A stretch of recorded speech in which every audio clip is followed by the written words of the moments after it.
ধানের শীষে উচ্ছল দোলা, গাছের সজীব পুষ্প আর পাতা। বাংলাদেশের ঢাকাই সিনেমাকে যারা ভালোবাসেন তাদের হৃদয়ে চিরদিনের জন্য অমর হয়ে আছেন চিত্রনায়ক সালমান শাহ। মৃত্যুর ২৯ বছর পরও তিনি এখনো রহস্য, আবেগ আর ভালোবাসার নাম। তোমাকে চাই, শুধু তোমাকে চাই।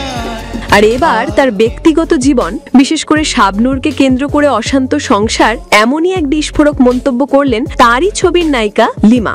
গণমাধ্যমের সঙ্গে আলাপকালে স্মৃতির ঝাঁপি খুলে একসময় জনপ্রিয় চিত্রনায়িকা লিমা বলেন, আমার জন্ম সার্থক হয়েছে সলমান শাহর সঙ্গে কাজ করতে পেরে। তিনি সলমান শাহর সঙ্গে ২টি ছবিতে অভিনয় করেছিলেন, প্রেম যুদ্ধ, কন্যাদান।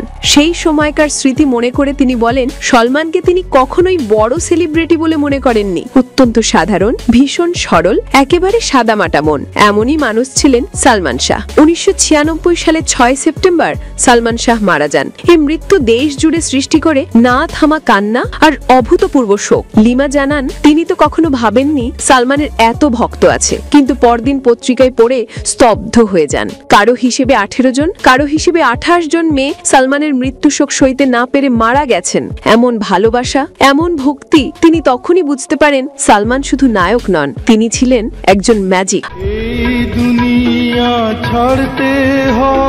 আর এখানেই আসে সবচেয়ে আলোচিত অংশ। লিমা সরাসরি বলেন, সালমানের সংসারে নায়িকা শাবনূরকে নিয়ে অশান্তি চলত।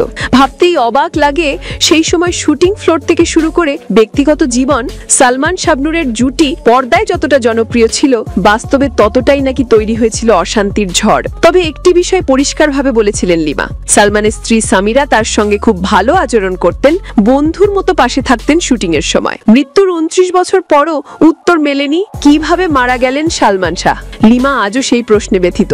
তিনি বলেন, আমার বিশ্বাস সালমান আত্মহত্যা করতে পারেন না, তিনি আত্মহত্যা করার মতো ছেলে নন। তার ভাষায় এটা যদি হত্যা হয়, যেই করে থাকুক তার বিচার অবশ্যই হওয়া উচিত। অতীত স্মৃতিতে আবেগাপ্লুত হয়ে লিমা বলেন, সালমান আপনি যেখানেই থাকুন ভালো থাকুন, আমার দোয়া রইল। স্মৃতি, ভালোবাসা আর তীব্র অভিমান মিশে থাকা এই কথাগুলো যেন আবার মনে করিয়ে দেয়, সালমান শাহের মতো নায়ক জন্মায় না বারবার।